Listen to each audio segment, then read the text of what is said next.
परिचय। अरे अमित, तुम क्या कर रहे हो? कुछ भी नहीं पिताजी, मुझे आपसे कुछ पूछना है। हाँ हाँ, पूछो। पिताजी, हमारे देश की जनसंख्या वृद्धि दर क्या है? अच्छा प्रश्न है बेटा। हम अवकलज का उपयोग करके वृद्धि दर का पता लगा सकते हैं।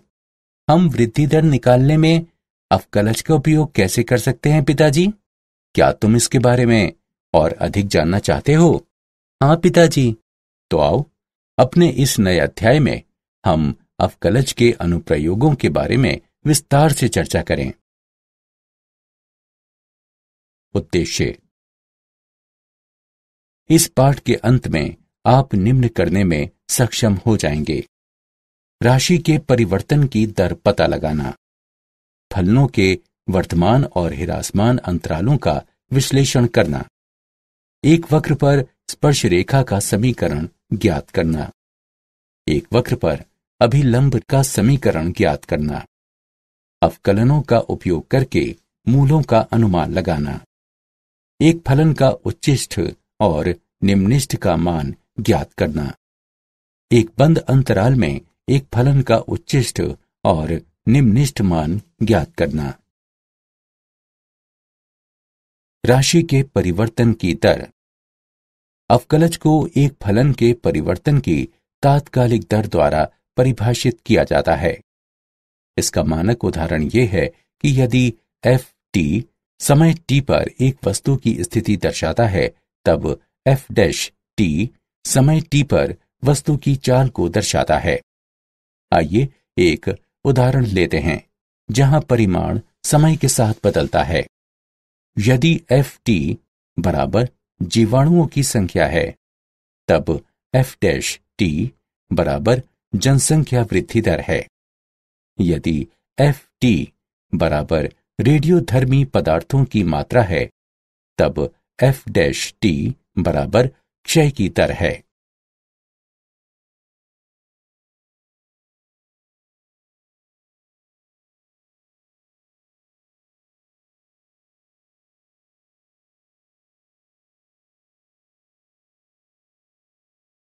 उदाहरण: धातु की एक वर्गाकार चादर की भुजा 3 सेंटीमीटर प्रति मिनट की दर से बढ़ रही है। यदि उसकी भुजा 10 सेंटीमीटर लंबी है, तब चादर का क्षेत्रफल किस दर से बढ़ेगा? हल: मान लीजिए कि समय t पर चादर की भुजा x है तथा a क्षेत्रफल है। तो ये दिया गया है कि dx बटा dt बराबर 3 सेंटीमीटर प्रति मिनट। इसे समीकरण 1 से चिन्हित करें तथा a बराबर x वर्ग को समीकरण 2 से चिन्हित करें।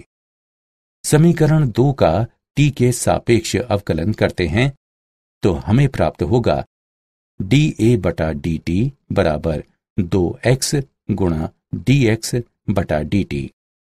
समीकरण 1 से dA बटा dt बराबर 6x। अब क्षेत्रफल के परिवर्तन की दर। यदि x बराबर 10 सेंटीमीटर है, तब x पर dA बटा dt बराबर 10 होगा, जो कि बराबर होगा 6 गुणा 10 अर्थात 60 वर्ग सेंटीमीटर प्रति मिनट के। वर्धमान और ह्रासमान फलन। एक फलन f एक खुले अंतराल I पर वर्धमान होता है यदि x2 से छोटे अंतराल x1 में कोई दो संख्याएं x1 और x2 के लिए f x1 f x2 से छोटा या बराबर है को इंगित करती हैं।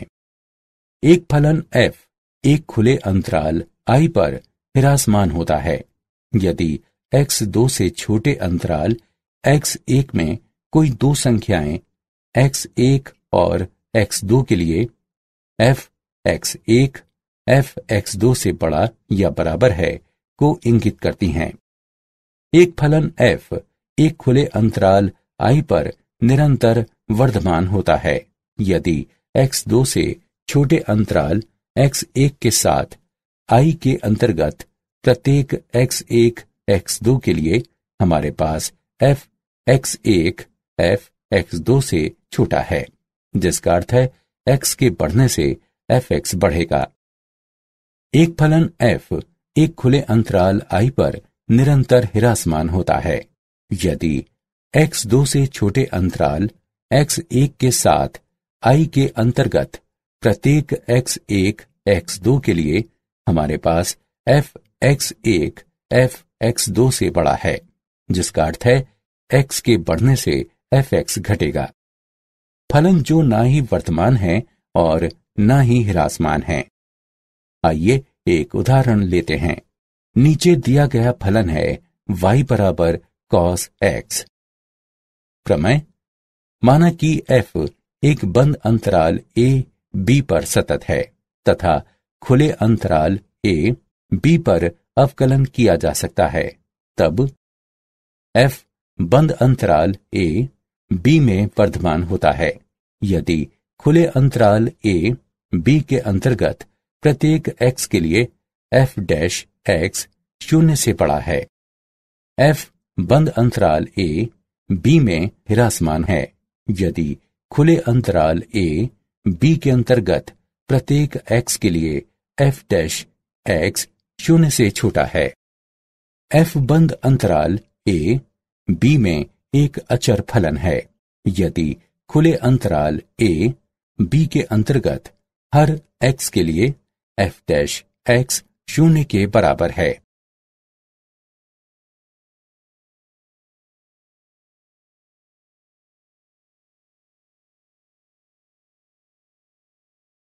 उदाहरण: a का मान ज्ञात कीजिए जिसके लिए fx बराबर x वर्ग घटा 2ax जमा 6 निरंतर वर्तमान हो जब x 0 से बड़ा है। हल: हमें ज्ञात है fx बराबर x वर्ग घटा 2ax जमा 6। fx का x के सापेक्ष अवकलन करते हैं। f डैश x बराबर 2x घटा 2a बराबर 2 गुणा x घटा a। f डैश x 0 से बड़ा है यदि 2 गुणा x घटा a 0 से बड़ा है अथवा यदि x a से बड़ा है। अतएव a 0 से बड़ा या बराबर है क्योंकि x 0 से बड़ा है। स्पर्श रेखा और अभिलंब: माना कि y बराबर fx x के सापेक्ष y का अवकलज अर्थात x1 y1 पर dy बटा dx x1 y1 पर वक्र y बराबर x के f के लिए स्पर्श रेखा की ढलान को प्रदर्शित करता है। तब x1 y1 पर वक्र के लिए स्पर्श रेखा का समीकरण y घटा y1 बराबर x1 y1 पर dy बटा dx x घटा x1 होता है। जैसा कि हम जानते हैं कि संपर्क स्थल पर अभिलंब रेखा स्पर्श रेखा के लंबवत होती है, अतएव x1 y1 पर अभिलंब की ढलान x1 y1 पर घटा 1 बटा dy बटा dx होता है। x1 y1 पर वक्र y बराबर x के f के लिए अभिलंब का समीकरण y घटा y1 बराबर x1 y1 पर घटा 1 बटा dy बटा dx गुणा x घटा x1 होता है। विशेष स्थिति: यदि स्पर्श रेखा की ढाल 0 हो तब tan थीटा बराबर 0 एवं इसलिए थीटा बराबर 0, जिसका तात्पर्य है कि स्पर्श रेखा x अक्ष के समानांतर होती है। अतः बिंदु x1 y1 पर स्पर्श रेखा का समीकरण y बराबर y1 के द्वारा दिया जाता है। यदि थीटा का मान पाई बटा 2 के समतुल्य होता है तब tan थीटा का मान अनंत के समतुल्य होगा, जिसका तात्पर्य है कि स्पर्श रेखा एक्स अक्ष के लंबवत है, अर्थात वाई अक्ष के समानांतर है। इसलिए x1 y1 पर स्पर्श रेखा का समीकरण x बराबर x1 द्वारा दिया जाता है। उदाहरण, वक्र के लिए स्पर्श रेखा और अभिलंब की ढलान ज्ञात कीजिए। 1/2 पर वर्गमूल x जमा वर्गमूल y बराबर 1। हल, वक्र का समीकरण वर्गमूल x जमा वर्गमूल y बराबर 1 है। इसे समीकरण 1 से चिह्नित करें। x के सापेक्ष समीकरण 1 का अवकलन करने पर हमें प्राप्त होता है 1/2 गुणा वर्गमूल x जमा 1/2 गुणा वर्गमूल y गुणा dy बटा dx बराबर 0, अथवा dy बटा dx बराबर घटा वर्गमूल y बटा x। अतएव 1/2 पर स्पर्श रेखा की ढाल घटा वर्गमूल 1/2 बटा 1/2 बराबर घटा 1 है, तथा 1/2 पर वक्र के लिए अभिलंब की ढाल घटा 1 बटा घटा 1 बराबर 1 है।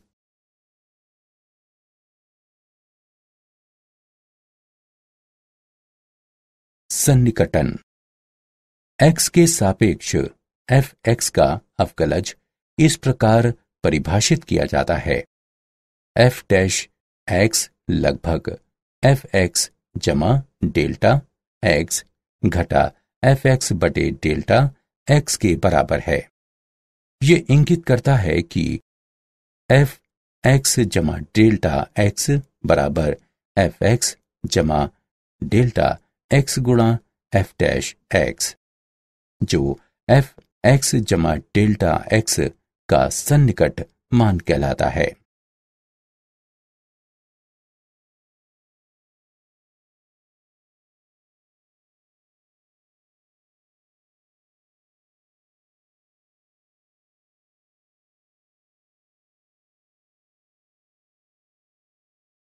उदाहरण, अवकलन का उपयोग करते हुए 9996 के चतुर्थ मूल का सन्निकट मान ज्ञात कीजिए। हल, हम जानते हैं कि 9996 बराबर है 10,000 घटा 4 के, जो कि बराबर होगा 10 की घात 4 घटा 4 के। चलिए माना कि x बराबर 10 की घात 4 और डेल्टा x बराबर घटा 4 है। अतएव x जमा डेल्टा x बराबर 9996 होगा। माना कि y बराबर x की घात 1/4, जो कि बराबर है 10 की घात 4 गुणा 1/4 के, जो बराबर होगा 10 के। अतएव dy बटा dx बराबर है 1/4 गुणा x की घात घटा 3/4 के। अतएव y जमा डेल्टा y बराबर डेल्टा x गुणा dy बटा dx जमा y है। अब इस सूत्र में मान रखने पर हमें 9996 का चतुर्थ मूल बराबर घटा 4 गुणा 1/4 गुणा x घात 3/4 जमा 10 प्राप्त होगा। इसकी गणना करके हल करने पर हमें 9.999 प्राप्त होगा। अतः 9996 के चतुर्थ मूल का सन्निकट मान 9.999 है। उच्चिष्ठ और निम्निष्ठ। एक फलन का उच्चिष्ठ मान वो होता है जो बिंदु के पास बिंदु के दोनों तरफ किसी भी अन्य मान से अधिकतम होता है। इसे सापेक्ष उच्चिष्ठ कहा जाता है। सापेक्ष उच्चिष्ठ, माना कि fx फलन एक वास्तविक मान वाला फलन है तथा f(x) के प्रांत में c एक अभियंतर बिंदु है, तब x बराबर c पर f(x) एक सापेक्ष उच्चिष्ट कहलाता है यदि h के सभी धनात्मक तथा ऋणात्मक मानों के लिए जहां fc f ऑफ c जमा h से बड़ा है पर्याप्त छोटा हो। एक फलन का निम्निष्ठ मान वो होता है जो बिंदु के ठीक पास बिंदु के दोनों तरफ किसी भी अन्य मान से निम्नतम होता है। इसे सापेक्ष निम्निष्ठ कहा जाता है। सापेक्ष निम्निष्ठ माना कि f(x) फलन एक वास्तविक मान वाला फलन है तथा f(x) के प्रांत में c एक अभियंतर बिंदु है, तब x बराबर d पर f(x) एक सापेक्ष निम्निष्ठ कहलाता है यदि h के सभी धनात्मक तथा ऋणात्मक मानों के लिए जहां ft f ऑफ d जमा h छोटा है पर्याप्त छोटा हो। प्रथम अवकलज परीक्षण। 1. फलन का प्रथम अवकलज अर्थात f(x) ज्ञात कीजिए। 2. प्रथम अवकलज को शून्य के बराबर मानते हैं अर्थात f(x) बराबर 0 तथा वास्तविक मूलों के लिए परिणामी समीकरण को हल करते हैं अर्थात माना कि x बराबर c d इत्यादि ये उच्चिष्ट और निम्निष्ठ के बिंदु हैं। 3. माना कि x बराबर c इनमें से कोई बिंदु हैं यदि f(x) की राशि धनात्मक से ऋणात्मक हो जाती है अर्थात x c के नजदीक से छोटा है के लिए f(x) 0 से बड़ा है तथा x c के नजदीक से बड़ा है के लिए f(x) 0 से छोटा है, तब x बराबर c सापेक्ष उच्चिष्ट का एक बिंदु है। यदि f(x) की राशि ऋणात्मक से धनात्मक हो जाती है अर्थात x c के नजदीक से छोटा है के लिए f(x) 0 से छोटा है तथा x c के नजदीक से बड़ा है के लिए f(x) 0 से बड़ा है, तब x बराबर c सापेक्ष निम्निष्ठ का एक बिंदु है। 4. यदि f(x) की राशि नहीं बदलती है तब c न तो सापेक्ष उच्चिष्ट का कोई बिंदु है और न ही सापेक्ष निम्निष्ठ का कोई बिंदु है। इस तरह का बिंदु नति परिवर्तन बिंदु कहलाता है।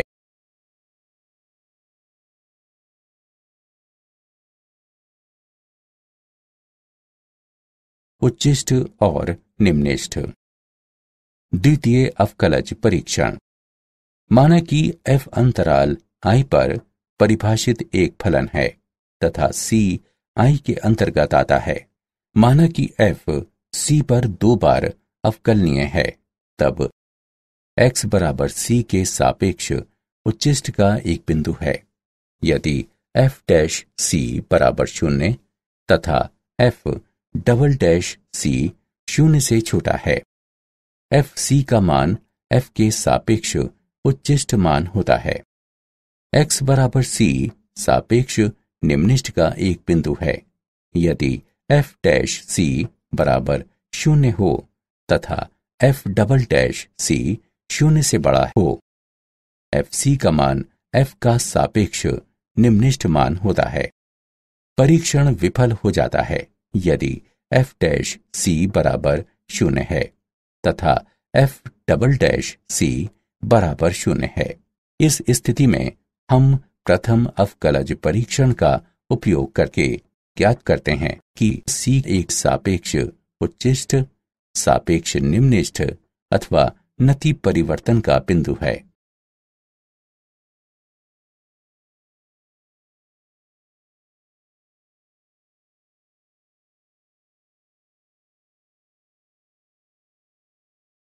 एक बंद अंतराल में फलन का उच्चिष्ट और निम्निष्ठ मान।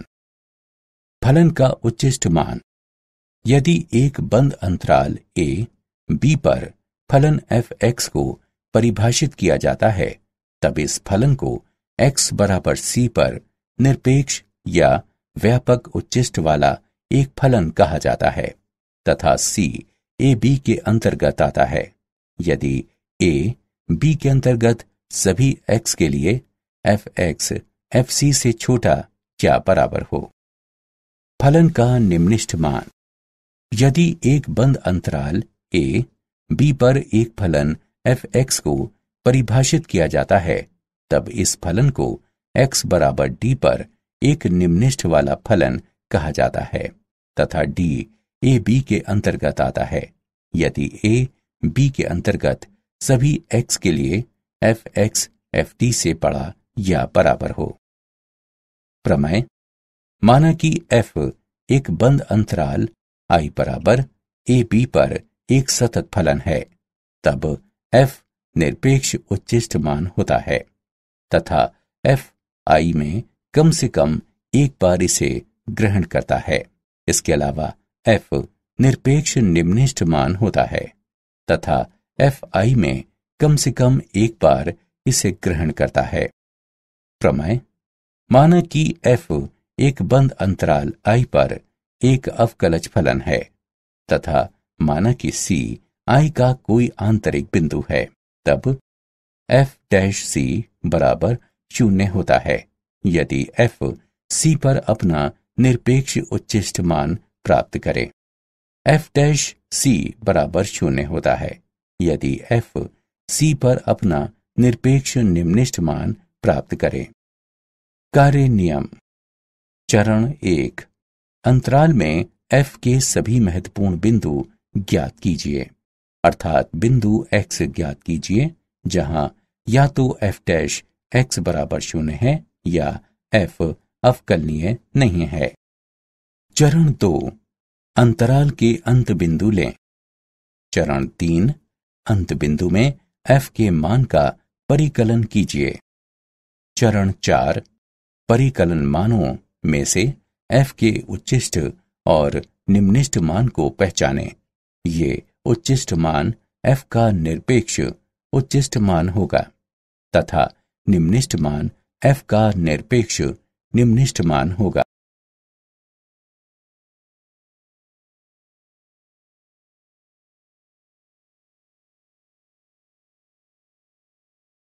उदाहरण।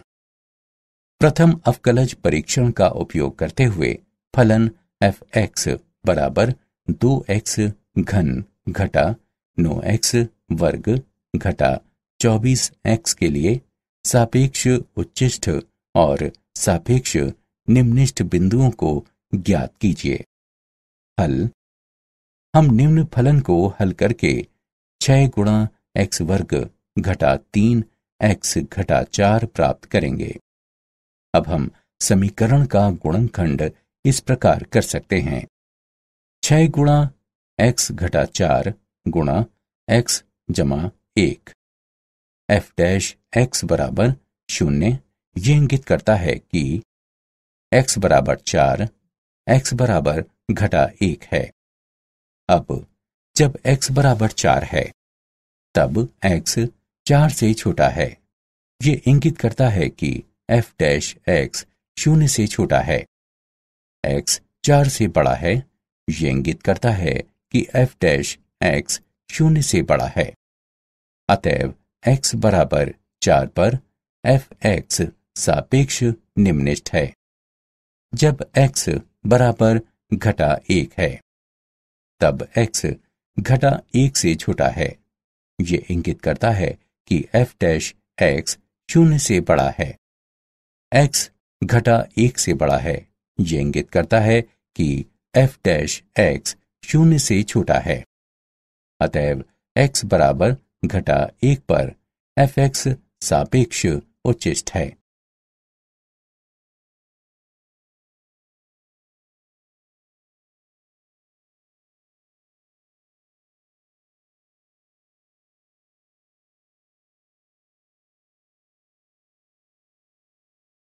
उदाहरण।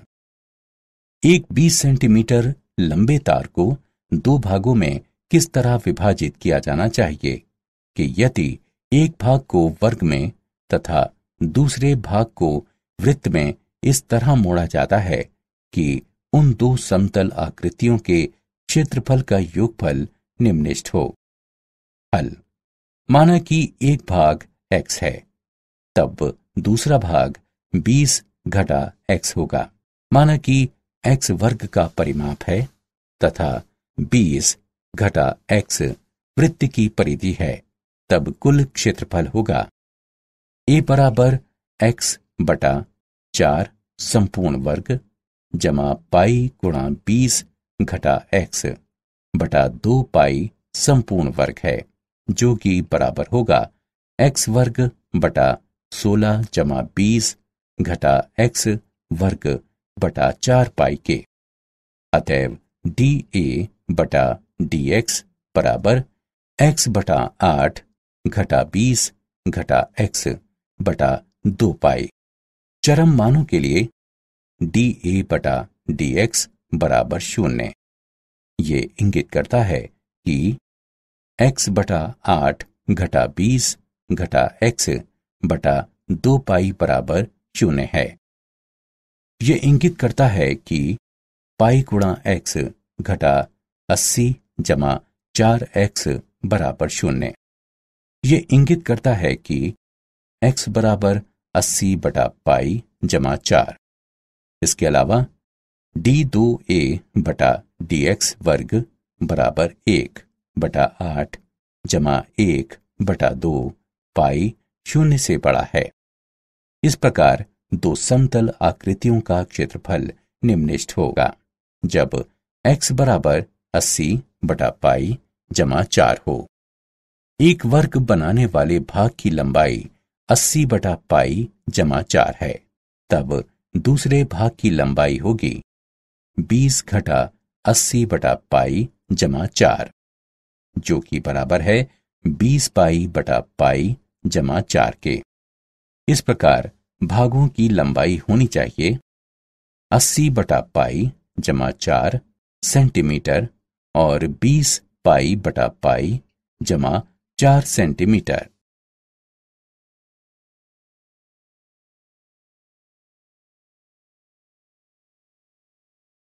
क्या आप जानते हैं सर आइजैक न्यूटन ने अवकलज के विकास में बहुत बड़ा योगदान दिया है।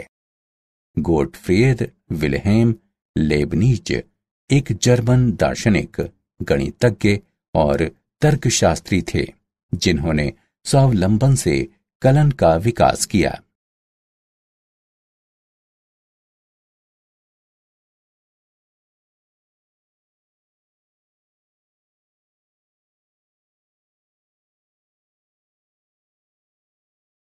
सारांश। आइए हमने जो कुछ सीखा है उसे संक्षेप में दोहराएं। एक अवकलज को इस तरह से परिभाषित किया जा सकता है कि ये एक फलन की तात्कालिक परिवर्तन की दर देता है। फलन f एक खुले अंतराल I पर वर्तमान होता है यदि x2 से छोटे अंतराल x1 में कोई दो संख्याएं x1 और x2 के लिए fx1 fx2 से छोटा या बराबर है को इंगित करती हैं। फलन f एक खुले अंतराल I पर हिरासमान होता है यदि x2 से छोटे अंतराल x1 में कोई दो संख्याएं x1 और x2 के लिए fx1 fx2 से बड़ा या बराबर है को इंगित करती हैं। खुले अंतराल I पर एक फलन f निरंतर वर्धमान होता है यदि x2 से छोटे अंतराल x1 के साथ I के अंतर्गत प्रत्येक x1 x2 के लिए हमारे पास fx1 fx2 से छोटा हो। इसका तात्पर्य यह है कि यदि x बढ़ता है तब fx बढ़ेगा। खुले अंतराल I पर एक फलन f निरंतर हिरासमान होता है यदि x2 से छोटे अंतराल x1 के साथ I के अंतर्गत प्रत्येक x1 x2 के लिए हमारे पास fx1 fx2 से बड़ा हो। इसका तात्पर्य यह है कि यदि x बढ़ता है तब fx घटेगा। बिंदु x1 y1 पर वक्र y बराबर fx के लिए स्पर्श रेखा का समीकरण है। y घटा y1 बराबर बिंदु x1 y1 पर dy बटा dx गुणा x घटा x1।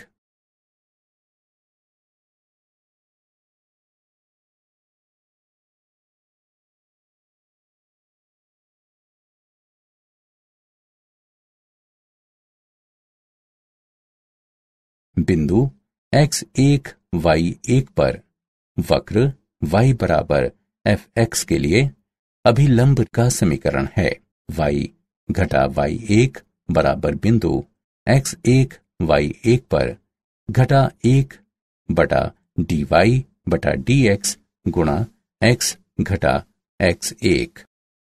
fx जमा डेल्टा x का निरपेक्ष मान है fx जमा डेल्टा x गुणा f डैश x।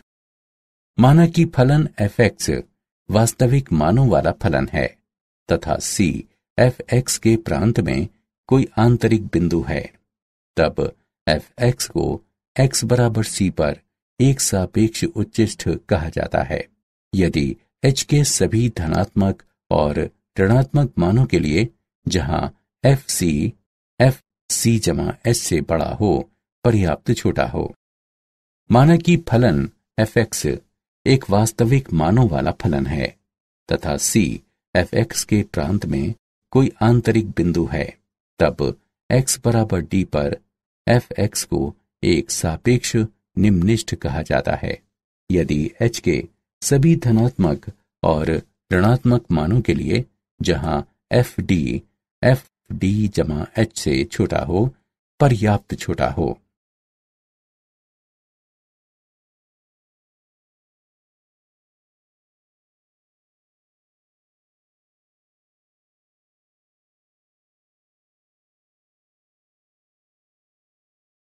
यदि fx एक बंद अंतराल a b पर परिभाषित कोई फलन है, तब x बराबर c पर इस फलन को निरपेक्ष उच्चिष्ठ कहा जाता है तथा c a b के अंतर्गत आता है। यदि a b के अंतर्गत सभी x के लिए fx fc से छोटा या बराबर हो। यदि fx एक बंद अंतराल a b पर परिभाषित कोई फलन है, तब x बराबर d पर इस फलन को निरपेक्ष निम्निष्ठ कहा जाता है तथा d a b के अंतर्गत आता है। यदि a b के अंतर्गत सभी x के लिए fx fd से बड़ा या बराबर हो। माना कि f एक बंद अंतराल I बराबर a b पर एक संतत फलन है, तब f निरपेक्ष उच्चिष्ठ मान होता है तथा f I में कम से कम एक बार इसे ग्रहण करता है। इसके अलावा f निरपेक्ष निम्निष्ठ मान भी होता है तथा f I में कम से कम एक बार इसे ग्रहण करता है। माना कि f बंद अंतराल I पर एक अवकलज फलन है तथा माना कि c I का कोई आंतरिक बिंदु है, तब f डैश c बराबर 0 है यदि f c पर अपना निरपेक्ष उच्चिष्ठ मान ग्रहण करे। f डैश c बराबर 0 है यदि f c पर अपना निरपेक्ष निम्निष्ठ मान ग्रहण करे।